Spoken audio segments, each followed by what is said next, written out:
I frankly think that crisis initiation is really tough. And it's very hard for me to see how the United States president can get us to war with Iran. Which leads me to conclude that if, in fact, compromise is not coming, that the traditional way of America gets to war is what would be best for U.S. interests.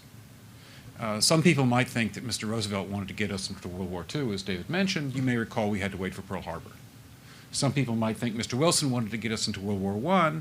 You may recall he had to wait for the Lusitania episode. Some people might think that Mr. Johnson wanted to send troops to Vietnam. You may recall we had to wait for the Gulf of Tonkin episode. We didn't go to war with Spain until the until the Maine exploded.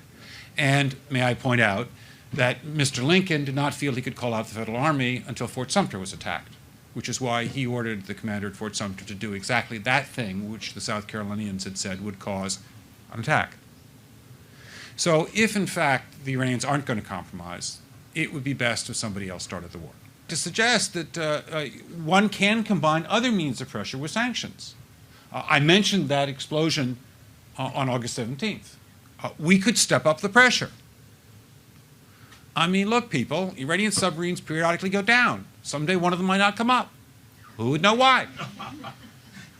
We can do a variety of things if we wish to increase the pressure. I'm not advocating that, but I'm just suggesting that this is not a either-or proposition. It's just sanctions has to succeed or other things.